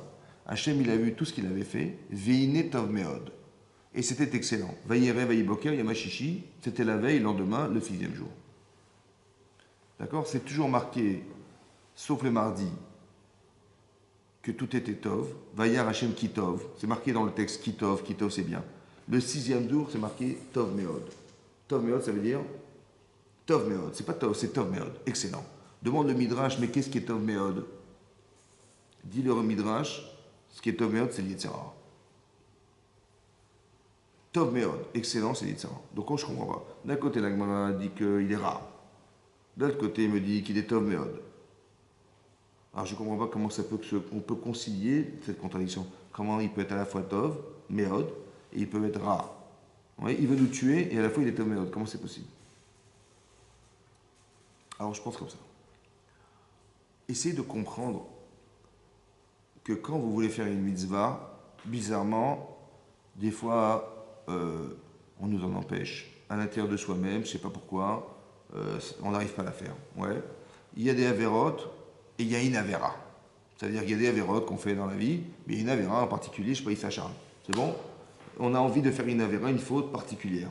Et on a envie de faire une mitzvah, et on a envie de faire des fautes. Certains qu'on arrive à faire facilement, des fautes, ou des fois des mitzvot qu'on veut nous faire regretter. Bizarrement, je ne sais pas pourquoi il veut nous la faire regretter celle-là. Ouais. Vous avez rendu service à quelqu'un, il vous a fait un sale coup, machin, il dit, ah mais qu'est-ce que j'ai été faire? Vous avez fait de la zdaka, vous avez raté un business de 100 000 euros à cause de... Un type, il vient vous demander de la zdaka, vous descendez, vous prenez de l'argent, et il dit, mais t'étais où? Le contrat, il est parti, maintenant c'est fini, hein, t'as perdu 100 000 euros. Je commence à 100 000 euros. Quoi, à cause de lui, j'ai perdu 100 000 euros? Bizarrement, on voudrait me faire regretter la mitzvah. C'est bizarre. Et d'un côté, il y a des avérotes, et il y a une avéra en particulier qui est... Vous avez compris? D'un côté, le Tzara, il veut nous empêcher. Mais écoutez bien, la virulence du Yetzer Hara est le révélateur de l'importance de la mitzvah. Ça veut dire que si vous voyez qu'il n'y a pas beaucoup de Yetzer Hara, c'est qu'il n'y a pas grand-chose à faire. Ça va? Parce qu'il ne veut pas nous empêcher de la faire. Ou il ne veut pas nous pousser à faire autre chose. Ça va? Donc, d'où je sais ce que je dois vivre, ben, c'est lui qui va me le dire. Moi, je ne savais pas au début, mais j'ai vu, tiens, bizarrement, il s'acharne à m'empêcher de faire une mitzvah, c'est bizarre. Et il s'acharne à me faire une avéra. Pourquoi il s'acharne? Ouais. En fait, parce que lui, il sait. Moi, je ne sais pas, mais lui, il sait. Donc lui, il s'attarde à vouloir me détruire, en m'empêchant d'atteindre quelque chose, ou en me poussant à faire quelque chose qui est interdit, c'est vrai. Mais c'est grâce à lui que je sais exactement ce que je dois faire. Vous avez compris? C'est mon révélateur, en fait, de conscience, qui va me faire savoir quel est le but de ma vie. Je dois être un spécialiste de ce qui veut m'empêcher d'atteindre. Et je dois être capable de me retenir à fond dans ce qui veut me pousser à faire, qui est interdit. Vous avez compris? C'est ça mes deux tendances, c'est ça ma vie. Donc il est rare, il y a la photo merde. Il est mauvais parce qu'il est révélateur de... il veut m'empêcher d'atteindre quelque chose, ouais. Et bizarrement, il s'acharne pour m'empêcher de l'atteindre. Je ne sais pas pourquoi tu t'acharnes, pourquoi ça non et ça oui? Je ne sais pas pourquoi. En fait, j'ai compris, parce que c'est ça qu'Hachem il attend de moi. Et lui, il le sait, et il veut m'empêcher d'atteindre ce que Hachem. Donc je le sais grâce à lui. Vous avez compris ce que je veux dire? C'est ça qui est Tov Meod, qui est excellent. Essaie d'écouter ton Yetzer. Et tu vas te rendre compte qu'il te pousse, il t'empêche de faire certaines choses, et il te pousse à en faire d'autres. Ouais, juste ce qui est interdit, il te pousse à la faire, spécialement. Vous avez compris? C'est comme vous dites, Avram Avinu. Bon, Avram Avinu, c'est un tzaddik qui faisait toutes les mitzvot. La Gemara dans Yuma Daf Lamed Dalet, elle dit, il faisait toutes les mitzvot, les patriarches, il faisait toutes les mitzvot. Mais on a retenu d'Abraham le chesed d'Abraham. Eloki Abraham, la bonté d'Abraham. L'autre, Yitzhak, c'est la gvoura, la capacité de maîtrise de soi. Et l'autre, Yaakov, c'est la vérité, c'est un homme de vérité. Mais pourquoi tu dis, mais c'est pas seulement un homme de chesed, il mettait des tefilines, il faisait Shabbat, Pourquoi fait? Parce qu'en vérité, c'était ça qu'on attendait de lui. Vous avez compris? Indépendamment de tout ce qu'il faut faire dans la vie, il y a quelque chose qui nous est particulier. Mais qu'est-ce qui t'est particulier? Alors écoute ton Yetzer. Écoute ce qu'il te dit. Écoute qu'est-ce qu'il veut t'empêcher de faire. Mais pourquoi il s'acharne à t'empêcher de faire cette mise-là? Tu as envie de la faire, mais chaque fois il vient, il te met des bâtons dans les roues. Chaque fois tu n'arrives pas à la faire. Ou tu as envie de la faire, des fois ça marche, ou il doit se faire regretter la mise-là. Vous avez compris? C'est comme Avraham Avinu veut faire la Kedat Yitzhak. Donc il a réussi à faire une mise-là, mais extraordinaire. Et d'un côté, il descend, il apprend que sa femme est morte. Mais pourquoi elle est morte à ce moment-là? Parce qu'on voulait lui faire regretter. Pourquoi elle est morte? Parce qu'il a fait l'Akedah. Et comme elle a su qu'il allait sacrifier cet enfant, elle n'a pas supporté, elle est morte de crise cardiaque. Donc qu'est-ce qu'il va se dire Abraham? Il va se dire, mais évidemment que si c'est parce que j'ai fait la mitzvah, ouais, c'est parce que j'ai fait ça, qu'elle n'a pas supporté, qu'elle est morte. Mais si je ne l'avais pas fait, elle serait vivante. C'est ça, hein? Oui ou non? Oui ou non? C'est parce qu'il a fait l'Akedah Yitzhak qu'elle est morte, mais s'il n'avait pas fait l'Akedah, elle serait vivante. C'est ça le raisonnement. Donc il aurait regretté d'avoir fait la mitzvah. En vérité, il est faux le raisonnement. Tu dis, mais évidemment, si tu fais la mitzvah, elle va mourir. Mais si tu ne la fais pas, elle serait vivante. C'est pas vrai. Elle serait de toute façon morte. Alors il essaie sur une peau de banane. Qu'est-ce que fait l'Yetzer Hara? Il fait coïncider les événements. Ça va? En vérité, elle serait morte autrement. Elle serait morte en glissant sur une peau de banane. Elle serait pris un mur, j'en sais rien. Ça va? En vérité, mais qu'est-ce qu'il fait l'Yetzer Hara? Il fait coïncider les choses. C'est vrai qu'elle est morte en apprenant que son fils a été sacrifié. Mais de toute façon, c'était l'heure où il devait mourir. Pourquoi c'est logique? Que c'est comme ça que ça doit se réfléchir. Parce que depuis quand tu fais des mitzvot et ça entraîne des malheurs, c'est pas possible. Vous comprenez? Ça, c'est une chose à comprendre. Deuxième chose à comprendre, ouais, c'est que j'ai fait une mitzvah extraordinaire. Je suis arrivé à une émouna que j'ai mis tout de côté, j'ai mis tout pour Hachem, et tout à coup, voilà ce qui m'arrive, c'est pas logique. Vous avez compris ou pas? Juste pour me faire regretter d'avoir fait cette mitzvah. Mais on sait pertinemment que si on regrette, la personne qui a fait la mitzvah, elle regrette de l'avoir faite. Elle est où la personne qui l'a faite? Puisqu'elle regrette de l'avoir faite, elle disparaît. Vous avez compris? C'est pour ça qu'on perd le salaire de la mitzvah quand on regrette la mitzvah. Parce que celle que tu étais, tu regrettes d'avoir été. C'est comme tu fais tes chouvas. Tu dis, mais si j'avais su, j'aurais jamais fait une chose pareille. Je regrette d'avoir été cet homme. Bah, si tu regrettes, il n'y a pas de problème. On t'enlève. Pourquoi on t'enlève? Parce que la personne que tu refuses d'être, c'est plus celle qui a fait la vera, puisque tu ne veux plus être cette personne. C'est ça, comme ça qu'on efface les fautes. Vous avez compris ou pas? C'est pas qu'Hachem il a une éponge, il efface les fautes. Non, c'est toi qui refuses d'être la personne du départ. C'est comme ça qu'on efface les fautes. Ben, c'est la même chose quand tu regrettes d'avoir fait la mitzvah. Tu dis, mais si j'avais su, j'aurais jamais fait. Et pourtant, vous avez compris? Et là, qu'est-ce qu'il fait Abraham? Il regrette pas, il pleure sa femme, c'est sûr, mais il a peur pas en regrettant ce qu'il a fait. Il a très bien compris, c'est une manipulation pour l'empêcher. Vous avez vu comment? L'acharnement du Yetzirah. Vous avez compris ce qui se passe? Mais c'est ça le révélateur. Mais je ne me laisse pas avoir. Parce que j'ai compris ce que j'ai gagné. Vous avez compris ce que je veux dire? Voilà. Mais c'est comme ça que ça marche. C'est comme ça que tu sauras. Donc en vérité, ta vraie tendance, tu la connais. Il faut simplement essayer d'analyser qu'est-ce qui te pousse à faire, qu'est-ce qui ne te pousse pas à faire. Et là, tu vas savoir. Et là, tu dois être un spécialiste de ça et d'un spécialiste. Ayom Aratolam, ça veut dire, c'est le jour de la création du monde. Pourquoi le jour de la création du monde? Yom Azikaron, le jour du souvenir. De quel souvenir? De se souvenir de ça, écoutez bien. C'est Bereshit, Bara Elokim, et Hashem, et Haaretz. Bereshit. Au commencement, Bara Elokim, et Hashem, et Haaretz, il a créé le ciel et la terre. Rachid, là-bas, il relève, il dit, pourquoi c'est marqué Elokim? Elokim, c'est le Dieu de rigueur. D'accord? Mais pourquoi c'est pas le Dieu de miséricorde qui crée le monde, comme fait le demande Rachid, au nom du Midrash? Il fallait dire que Dieu, par miséricorde, il a créé le monde. Alors il explique comme ça. Il dit au début, Hachem Bereshit Bara Elokim, Allah Bemarshava, il avait pensé créer le monde avec la rigueur. Comme ça, Rachid ramène. Mais il a vu que ce monde ne pouvait pas subsister. Trop rigoureux. Alors qu'est-ce qu'il a fait? Il a associé la rachamim, la miséricorde, à la rigueur. Et c'est comme ça qu'il a créé le monde. Et c'est ça qui est marqué plus tard dans la Torah, c'est marqué Eletol Dosham et Baaretz.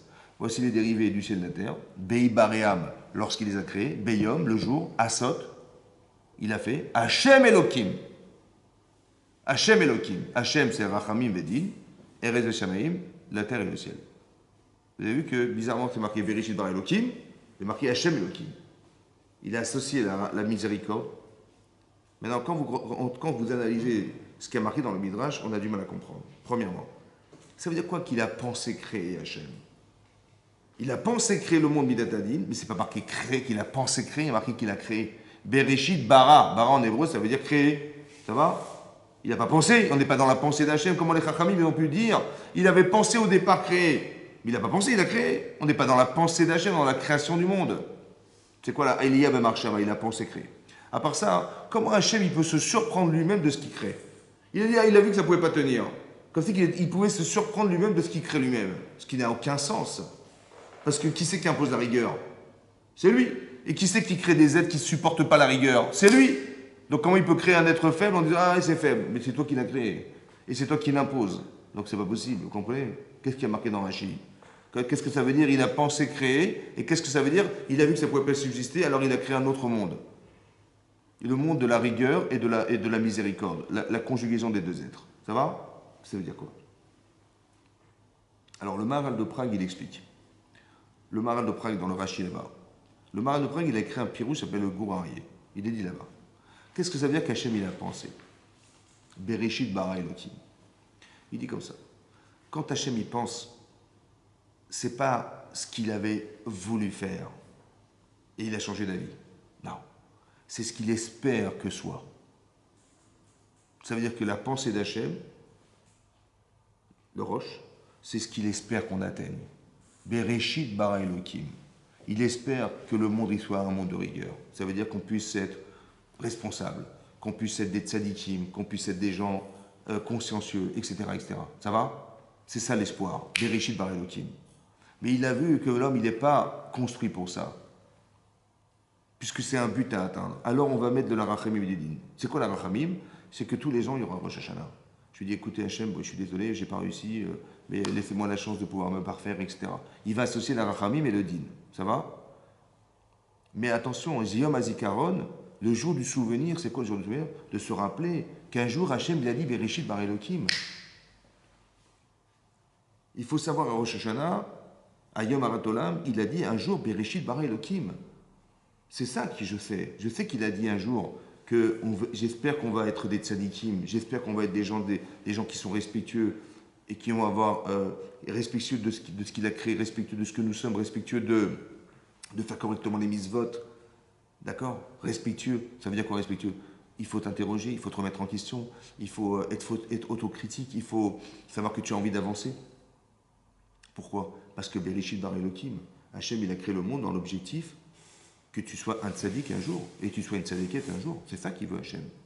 Seulement, bon, bah, tu les passes comme les enfants, on espère qu'ils vont réussir des études. Mais je ne vais pas dire à mon gosse de 5 ans, écoute mon chéri, je suis désolé, prends ton cartable, va à l'école, va t'acheter tes affaires, va faire la manche, va t'acheter. Non, on est miséricordieux, on dit écoute, moi, je vais t'acheter ton cartable, je vais t'acheter tes affaires scolaires, je vais t'apporter tout ce que tu as besoin, je t'amène à l'école, je paye la scolarité. Mais bon, j'espère que tu vas réussir un jour à réussir tes études. C'est ça que j'espère.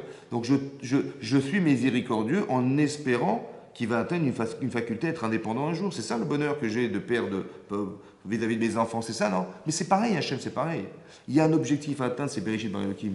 Quand vous serez à Rosh Hashanah, vous vous rappellerez de ça, que l'objectif, c'est qu'on soit des tzadikim. Ça va? Tzadikim, ça veut dire que quoi? J'ai plus besoin de dire à Hachem, écoute, bon, excuse-moi, pardonne-moi, machin.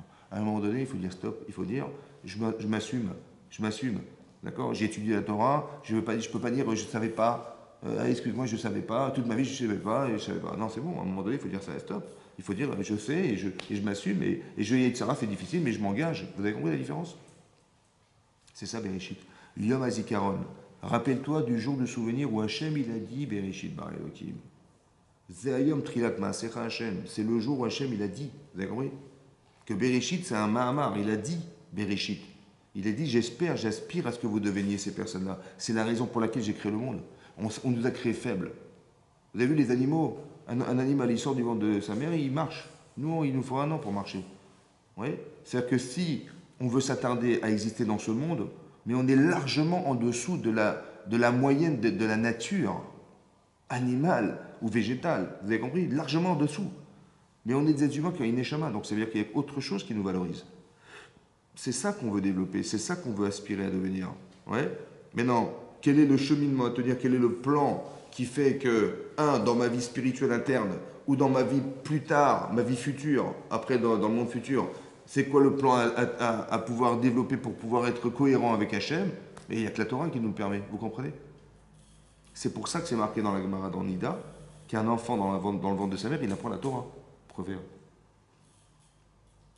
Ben parce que la personne que tu vas atteindre, elle ne peut pas s'atteindre sans la Torah. C'est impossible. Donc on t'a fait oublier cette Torah pour que tu puisses l'étudier et tu puisses atteindre ce que tu as oublié d'être, c'est-à-dire l'embryon dans le ventre de ta mère. C'est lui la vraie personne, c'est elle la vraie personne. C'est elle que tu dois essayer de te rappeler d'être. Vous avez compris? Mais comment ça peut se faire sans la Torah? C'est impossible. Puisqu'on t'apprend la Torah et on te l'a fait oublier, c'est que tu dois devenir la personne qui est celle de la Torah, celle qu'on t'a apprise dans le ventre de ta mère, c'est elle. Donc tu vas étudier, tu vas te donner les moyens, ouais, entre guillemets, de correspondre fondamentalement à ce qu'un jour tu étais dans le ventre de ta mère, pour pouvoir un jour retrouver, c'est ça la vraie personne, c'est elle la personne qu'on veut nous faire atteindre. C'est elle. Et on a oublié d'être, donc on est parti de zéro. Voilà, on est des embryons qui sortent du ventre de notre mère, et on part de rien. Mais Hachem me dit, mais ça ne peut pas tenir. Vu l'espoir que j'ai qu'il atteigne, maintenant c'est impossible. C'est ça qui est marqué. Allah Marshava, il sait exactement ce qu'on doit devenir. Il le sait, Hachem, depuis le jour de notre naissance. Il dit, mais là c'est pas possible, donc je vais être un Hamim, je vais avoir pitié. Ça veut dire, je vais laisser du temps, je vais laisser du crédit, je vais laisser du crédit à la personne. D'accord? Mais il faut qu'elle soit lucide. Et donc, comment ça se passe? Comme avec nos enfants, on essaie de les orienter, on essaie de leur donner un profil qui correspond à peu près à ce qu'ils sont et leur donner l'ambition d'atteindre ce que nous, on pense ou qu'eux-mêmes pensent potentiellement être. C'est ça? Et donc, on les fait vivre une vie comme ça qui les amène à... Et c'est ce que fait un Kadosh Baruch Hu, c'est exactement pareil. Juste que la différence, c'est que nous, ce qu'on apprend aujourd'hui, c'est qu'à Rosh Hashanah, tout est remis en question. Ça va? Ça veut dire que tu dois réfléchir pendant un mois, le mois des Louls. Voilà, je sais que je ne suis pas forcément en adéquation. Les mises-votes, bof. Mais à Véros, j'en fais pas mal, machin, machin. Écoute, j'ai envie d'avancer. Combien tu dois avancer? Tu dois avancer de façon majoritaire. Essaie de sortir des 50%. Vous avez compris? Tu te sors 50-50, essaie d'avancer. Prends 2% chaque année. Essaie d'avancer dans ta vie. Essaie de te dire, voilà, il faut que l'année prochaine, j'ai plus des questions que je me pose aujourd'hui. Il faut que l'année prochaine, j'ai pu avoir des réponses. Il faut que l'année prochaine, je sente que j'ai une façon de voir ma vie qui est différente. Je vois plus Hachem dans ma vie. Je sens que Hachem est plus proche de moi. Je sens que je me sens évoluer. Voilà, je sens que je ne suis pas la même. Il faut pas que je imagine que la personne que je suis maintenant, c'est la même qu'il y a un an. C'est pas possible. Il ne faut pas que ça soit la même. Et si je vois que je stagne, c'est que j'ai un problème. C'est pas ça l'objectif. Et rappelez-vous qu'Hachem, il a demandé Bereshit var Elokim et Hachem et Haaretz. Il faut qu'on avance, il faut qu'on soit des tzadikim, il faut qu'on soit des gens intègres, il faut qu'on ait un regard qui soit pur. Vous avez compris? C'est-à-dire que quand je dis pur, ça veut dire que je traduis la réalité telle qu'on voudrait me la montrer, et pas comme je me l'imagine, parce que j'ai des partis pris, parce que j'ai des mauvaises midotes, parce que j'ai des problèmes, parce que j'ai une tête polluée, parce que je ne sais pas quoi. Est-ce que d'abord tu as les bonnes lunettes? Est-ce que ton cerveau il fonctionne? Est-ce que tu es logique? Parce que comment tu vas faire? Est-ce que les critères que tu as dans le cerveau ils correspondent à ce que Hachem il aurait voulu que tu aies dans le cerveau? Alors, on fait des shiurim, pourquoi faire? Ben, pour donner des vrais critères, ça va? Que tu puisses réfléchir de façon cohérente. Ouais. Pas comme les Meraglim qui vont voir, je sais pas moi, ils vont voir la terre des habitants qui meurent tous les jours. Ils disent mais c'est quoi cette terre de fou là? Alors qu'en vérité, on a fait exprès pour leur permettre, ouais, étant occupés à enterrer des morts, ils vont pouvoir explorer la terre sans être dérangés. Ou alors qu'Abraham, il va dire à son neveu, qui c'est son beau-frère Lot, il dit écoutez, il paraît de Naméala et on va se séparer. Il n'y a pas de problème. Bon, où tu vas? Si tu vas à droite, j'irai à gauche. Ouais. Il dit si tu vas à gauche, ben j'irai à droite. Bon, j'ai juste pas compris. Pourquoi il a besoin, Abraham, de demander à son beau-frère, dis-moi juste où tu vas, je ferai le contraire. J'ai pas besoin d'orienter ma vie en fonction de ton désir, ça n'a aucun sens. Vous avez compris? Il dit où tu vas à droite, j'irai à gauche. À gauche, à droite. Non, on dirait tous les droits à droite, à 300 km. À gauche, à 200. Pourquoi j'ai besoin de faire l'inverse? Pourquoi Abraham, il doit faire l'inverse de ce que. Sa vie, elle va dépendre du choix de l'autre. C'est normal, ça. Qu'est-ce qui est marqué dans la Torah? Il s'est marqué dans la Torah, c'est marqué. Comment il a choisi comment il s'appelle l'autre? Il a dit marqué Vaïssa et Nav. Il a levé les yeux, il a vu le Kikar à Yarden, il a vu la journée la contrée du Jourdain, verdoyante, ruisselante. Il a dit c'est là-bas que je vais aller. Pourquoi c'est marqué dans la Torah? Il a levé les yeux, il a vu, il a choisi. Pourquoi faire? Il a choisi, c'est tout. Pourquoi il a levé les yeux, il a vu cette contrée ruisselante? Vous savez pourquoi? Parce qu'en fait, il avait choisi en fonction des critères. Lequel? C'est beau, c'est joli, c'est machin. Mais tu sais où tu vas? Tu vas à Sdom. Sdom, c'est exactement l'antithèse de ce que tu as choisi chez Abraham Avinu. Tu as choisi de suivre aveuglément Abraham Avinu, parce qu'Abraham Avinu, c'est un homme de chesed, un homme de bonté, un homme de partage. Mais là-bas, c'est exactement l'inverse. Si tu fais l'hospitalité, on te tue là-bas. Hein. Mais comment tu peux faire un choix inversé de ce que tu avais choisi au départ? Tu as quitté tes parents, tu as quitté tout pour suivre Abraham, et tout à coup, tu fais un choix inversé. Comment c'est possible? Vous savez pourquoi? Parce que il est tordu, Lot. Et d'où je sais qu'il est tordu? Parce qu'Abraham, il dit comme ça. Dis-moi où tu vas. Mais ce que tu vas me dire, c'est sûr et certain, c'est l'affaire ce que je dois faire. Moi, je ne sais pas quoi faire. Hein. Mais dis-moi juste où tu vas. Vous avez compris pas? Un type qui est tordu, il va vous dire exactement l'inverse de ce que vous devez faire. C'est pour dire, mais tu vas à droite, j'irai à gauche. À gauche, à droite. Parce qu'il est tordu. Ça veut dire quoi, tordu? Ça veut dire qu'il est influencé par des bêtises. Vous avez compris? Tu dis, tu te rends compte, ouais, mais c'est une région riche, machin, j'ai compris, mais si tu vas te perdre là-bas, quoi ça sert? Vous avez compris? C'est ça qu'on a peur. On a peur d'avoir ce faux regard, de faire des choix qui sont en fonction des partis pris qu'on a dans la vie. Il dit, Hachem, il a proposé un truc, il a fait rencontrer Abraham. À quoi ça a servi à la croisée des chemins, ils vont se quitter, finalement, il a fait n'importe quoi de sa vie. Quoi. Vous avez compris? C'est ça qui est dangereux. C'est pour ça qu'il faut comprendre que les opportunités qu'on a d'exister, il faut savoir les analyser de façon cohérente. Mais pour ça, il faut faire un travail sur soi. Ça va? Il faut étudier la Torah, il faut savoir où j'en suis, il faut avoir de l'humilité, il faut avoir de la compassion, tout ça il faut avoir. Mais ça c'est un travail personnel, mais ça se travaille au fur et à mesure. C'est ça qu'Hachem nous propose de vivre depuis Rosh Hashanah. Il dit voilà, je vous propose de vivre. C'est quoi vivre? C'est d'être cohérent. D'accord? D'être cohérent. Ça veut dire qu'il y a des choses que tu vas voir, mais comment tu vas les traduire?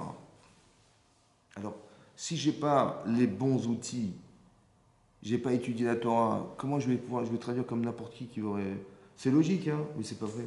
C'est dommage. C'est logique qu'elle est belle la région, mais c'est dommage parce que Tu vas te perdre là-bas. C'est logique que une terre qui mange ses habitants, ils meurent tous les jours, c'est normal qu'on n'y habite pas. C'est normal, c'est logique. Mais je dis, pourquoi Hachem, il a fait un truc pareil, quoi? C'est bizarre. Au lieu de dire, ah, grâce à Dieu, on n'a pas été dérangé, ouais, on a pu explorer la terre, ouais. C'est comme Korach. Korach, pareil, il est sûr et certain que Moshe, c'est un imposteur. Vous avez compris? Il est sûr et certain. Jusqu'au point où il dit, écoute, c'est simple, hein. Toi, tu as raison, soit tu vas mourir.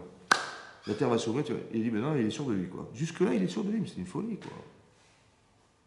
Ça, c'est Korach. Korach, il vient, il dit à Moshe Rabbeinu, tu es un imposteur, tu as tout inventé, tout est faux, et il le ridiculise devant tout le monde. Et donc, quelqu'un qui insulte Moshe Rabbeinu, il n'est pas en train de l'insulter, il est en train de dire que tout ce qu'il a dit, c'est une invention. Ça veut dire que toute la Torah qu'il a enseignée, c'est lui qui l'a inventée. Vous imaginez le drame, hein?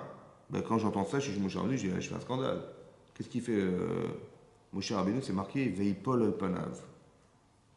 Il est tombé sur sa face. Il a dit, mais qu'est-ce que je vais dire à Hachem pour lui sauver sa vie à celui-là? Vous imaginez ce qu'il a pensé? Ça veut dire qu'il vit des choses, mais il est que traversé par des insultes. Il n'est même pas touché par ce qui se passe. Il dit, le pauvre mesquine. Vous avez compris ce que je veux dire? Il faut avoir des midotes. En vérité, qu'est-ce qu'il fait Hachem? Il lui permet de réaliser l'humilité que Moshe Rabbeinu il a. Donc tout ça c'est pensé, vous comprenez? Tout ce qui y arrive, c'est pensé, tout ça c'est réfléchi.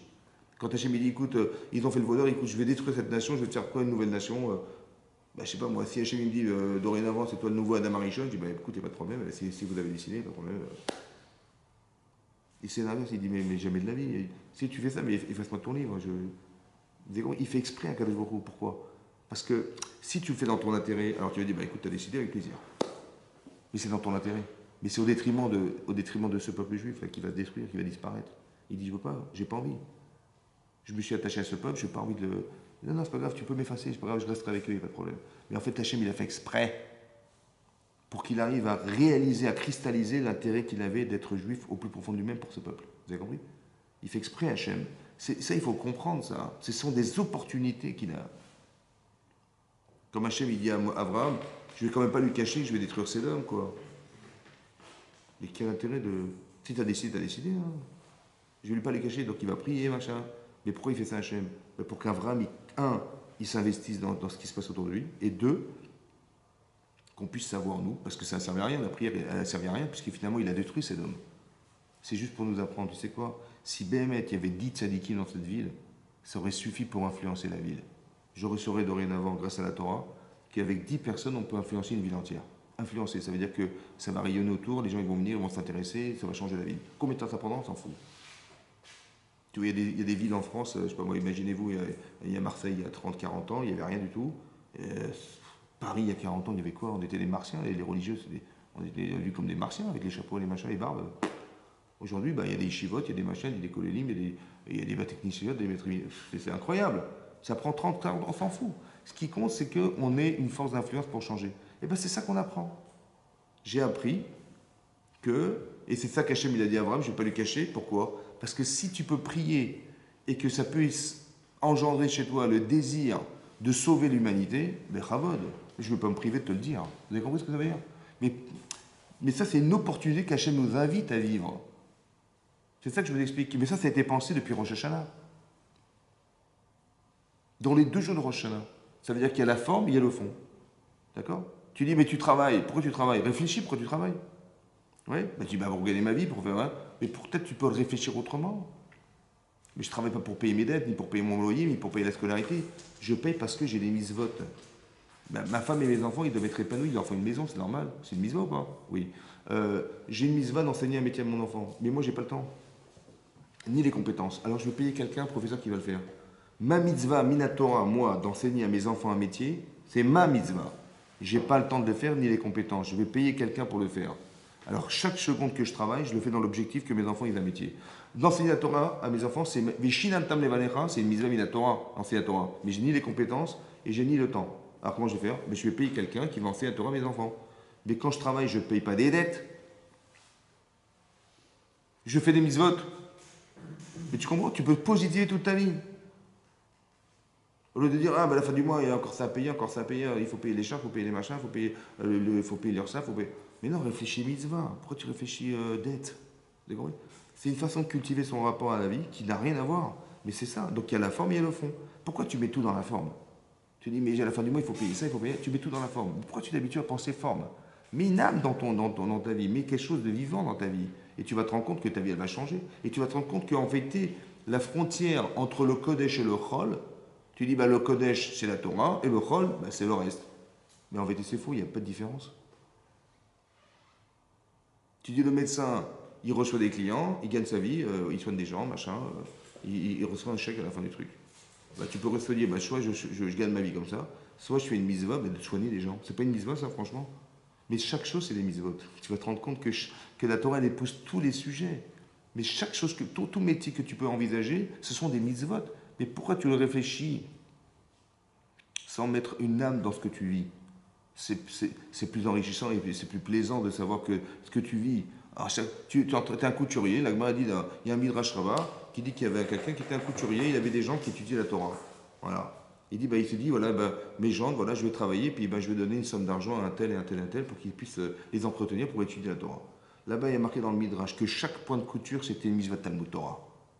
Mais quel rapport? Il donne un peu d'argent tous les mois à la fin du mois, quel rapport? Parce qu'il l'a fait dans cette intention. Ça va?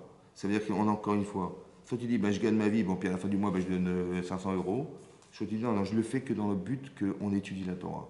Et chaque point de couture, chaque machin, c'est une mitzvah Talmud Torah. Vous avez compris ce que ça veut dire? C'est-à-dire que tu peux changer toute ta vie, tout simplement parce que tu le fais dans des intentions qui sont des mitzvot. Il est où le chol? Il est où le kodesh? Tu dis, mais c'est un couturier. Je ne suis pas un couturier, non. C'est pas un couturier. Vous avez compris ce que je veux dire? Voilà. Et c'est comme ça qu'on change. C'est comme ça qu'on articule sa vie. C'est comme ça qu'on réfléchit au Rosh Hashanah. C'est comme ça.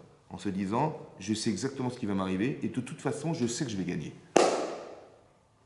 Quand je dis Hachem, Kodvenu Besefer HaChaim, ça veut dire quoi? Ça veut dire que je veux que tu m'inscrives dans cette vie-là. Je veux être inscrit dans le livre des Tzadikim HaChassidim. Ça veut dire quoi? Ça veut dire que je veux vivre des expériences qui m'amènent à devenir cet homme, qui m'amènent à devenir cette femme. C'est ça que je veux. C'est ça que je veux. Et je te demande de m'inscrire dans cette vie-là. Je te demande de m'inscrire dans ma réalité. Ça veut dire que tu m'inscris ça, je sais que je vais aspirer à ça, je sais que je fais que pour ça de toute façon. Et je veux que dans ma vie, je puisse vivre des expériences qui m'amènent à... Vous avez compris? Un, je me connais.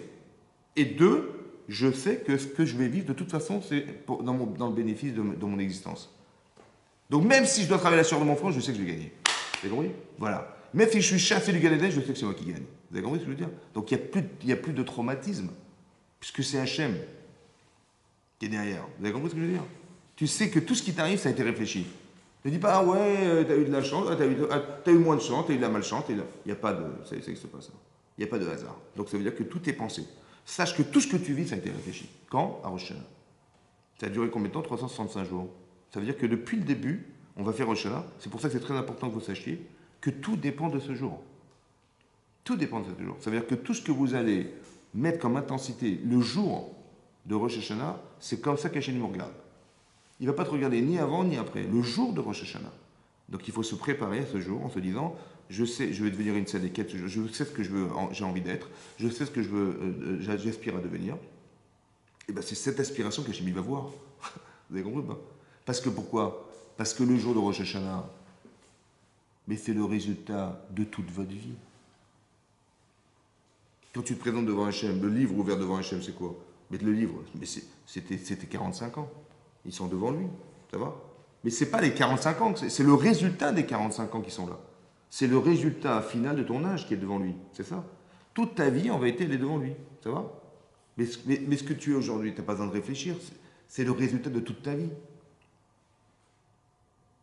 Tu réfléchis pas comme si tu avais... Tu sais lire, bah oui, parce qu'à 6 ans, j'ai appris à lire, mais tu n'as pas 6 ans. Tu as juste que tes 6 ans, ils font partie de ta vie. Mais c'est ton présent. Tout ton passé, c'est ton présent, c'est ça.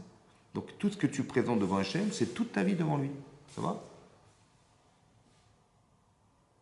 Et si tu changes ton présent, tu changes toute ta vie. Puisque le concentré de ton présent, c'est tout ton passé. C'est toutes les influences de ton passé. Toute ta vie, c'est ça. Le présent, c'est quoi ton présent? C'est toutes les influences, toutes les manifestations, toutes les expériences de toute ta vie. C'est ton présent. C'est ça ton présent. Donc si tu changes ton présent, tu changes les influences du passé, donc tu changes toute ta vie. Vous avez compris? C'est pour ça qu'on ne doit pas être traumatisé par son passé. Parce que l'acte passé, tu ne peux plus te rattraper. Mais l'influence du passé, le souvenir du passé, c'est présent. Mais c'est la seconde où je vous parle, c'est ça ce présent-là. Mais c'est ça le livre. Alors je demande à Hachem, inscris-moi dans cette vie-là. Laquelle? Celle qui doit me faire avancer, celle qui doit me faire évoluer, celle qui va me faire être ma mine Bachen, celle qui va me permettre de réaliser mon existence. Moi, je ne sais pas ce que je dois faire. Donc, je me laisse guider. Voilà, il m'arrive ça, vous allez vous rendre compte que les grands changements de votre vie, c'est souvent jamais des choix qui ont été délibérés. C'est des choix subis. J'ai trouvé ce boulot, j'ai rencontré cette femme, j'ai rencontré mon mari. T'as rien fait pour. C'est arrivé comme ça, par hasard. Ça veut dire que vous avez compris que c'est pas contrôlé. C'est-à-dire qu'Hachem, il nous propose des situations de vie et on les traverse. Et c'est ça qui. Juste que tu comprennes que c'était lui, juste que tu l'acceptes que c'était lui. Vous avez compris? Juste que tu l'acceptes, juste que tu comprennes. Que déjà tu sois prédisposé à accepter qu'Hachem existe. C'est pour ça qu'on fait Rosh Hashanah avant Kippour. Vous avez compris pourquoi? Parce que si tu n'acceptes pas Hachem à Rosh Hashanah, comment tu vas regretter, devant qui tu vas regretter à Kippour? Tu dis, mais d'abord je vais regretter, après je vais faire Rosh Hashanah. Mais non, parce que tu vas regretter devant qui? Devant quelqu'un que tu n'acceptes pas. Vous avez compris? Donc dis Hachem Melech. Rappelle-toi, Malchouyot, qu'Hachem il est Melech Haolam. Zichronot, rappelle-toi de ce que tu as fait. Shofarot, essaie de te sensibiliser. Le shofar, c'est le son. Maintenant que tu es sensible, alors tu peux dire pardon. Parce qu'il existe Hachem. Tu peux dire, excuse-moi, je me suis trompé, excuse-moi, j'ai envie d'avancer. Mais on ne peut pas envisager Kippour sans Rosh Hashanah. Parce que nous, Rosh Hashanah, c'est le 31 décembre. Non, Rosh Hashanah, hein, c'est pas le 31 décembre. Rosh Hashanah, c'est d'accepter Akadosh Baruch Hu. C'est ça. Hachem Melech, Hachem Malach, Hachem Lochol Baed. Voilà. J'accepte Hachem. Maintenant que j'accepte, alors, effectivement, j'achète, alors je m'engage, et donc je m'engage, je me dis, est-ce que je suis en adéquation, est-ce que je suis clair, est-ce que je suis machin, donc je vais dire, ça va pas, donc je vais faire tchouva, machin, c'est ça qui pour, vous avez compris? Mais il faut d'abord être clair que j'accepte Hachem, et après je fais teshuva. Mais je ne peux pas faire teshuva sans l'accepter. Je ne peux pas être en décalage avec Hachem si Hachem n'est pas présent dans ma vie. Donc c'est pour ça que c'est important que vous compreniez, et c'est ça la Emouna, que tout ce qui nous arrive est réfléchi par Hachem. Voilà. Et quand tu réfléchis comme ça, c'est beaucoup plus encourageant déjà. Parce que tout ce qui t'arrive, de toute façon, c'est pour ton bien. Donc quand tu le vis de façon heureuse, machin, quand tu as une part d'attaque qui tombe, quand tu as des moyens, etc., que tu veux réaliser tes projets, et qu'Hachem il est avec toi, mais il n'y a pas de raison que ça ne marche pas. Et c'est dommage de se passer d'Hachem. Franchement, si tu es un associé qui t'accompagne toute la journée, qui a Kadosh Baruch Hu, c'est dommage de ne pas s'y associer. C'est ça l'invitation à Rosh Hashanah. C'est aussi ça l'invitation. Hachem, il te dit, je suis ton père. Avinu Malkenu, c'est ça, Avinu. C'est ça, donc si c'est ton père, Hachem, évidemment, il n'est pas ton père, évidemment, mais il y a cette notion de père avec Hachem qui est très forte, qui existe. Ouais. Et si tu la cultives vraiment, sincèrement, comme il y a une forme de familiarité avec lui. Quand tu pries Hachem, c'est sincère. Quand vous voyez dans les poskim, c'est marqué, quand on prie, on devrait prier comme des enfants.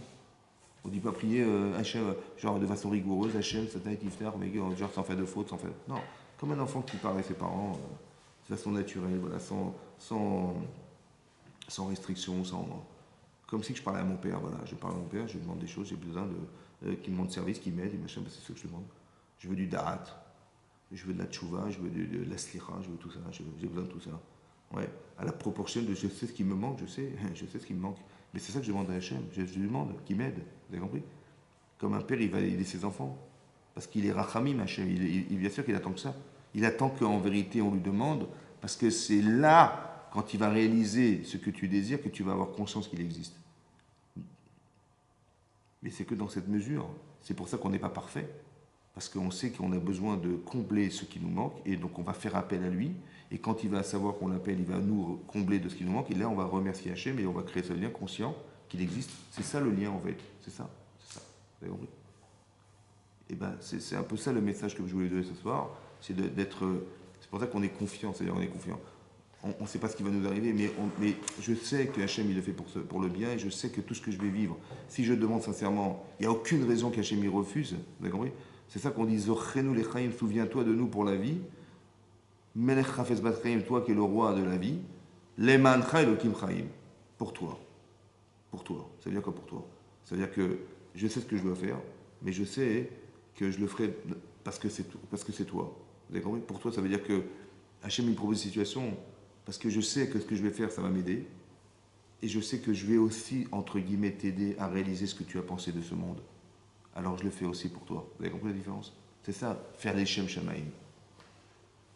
Réfléchir que vous allez, entre guillemets, aider Hachem par vos mitzvot à faire que le déroulement de l'histoire, il se fera de façon cohérente, comme il l'a pensé lui. Ça va? C'est ça, c'est ça. Et donc je veux être un tzaddik, je veux être une tzadikette, je veux faire partie du monde dans lequel Hachem, il espère qu'on atteigne, parce que le projet divin, il ne va pas se faire par des Réchaïm. Il va se faire par des tzaddikim. D'accord? Et je veux être ce vecteur. Je veux être la personne qui va permettre à Hachem. C'est comme Paro, il a décrété que tous les garçons qui allaient naître, ils allaient être jetés au Nil. Il va s'adresser à deux femmes, deux sages-femmes, pour leur dire, écoutez, les enfants qui naîtront, vous les tuerez. Ça va? Les garçons, vous les tuerez. Bon, c'est une épreuve énormissime pour une femme. C'est une épreuve énormissime pour une sage-femme. Très dur. Hein? Une sage-femme qui a vocation de donner naissance, on lui dit, tu vas tuer les garçons qui vont naître.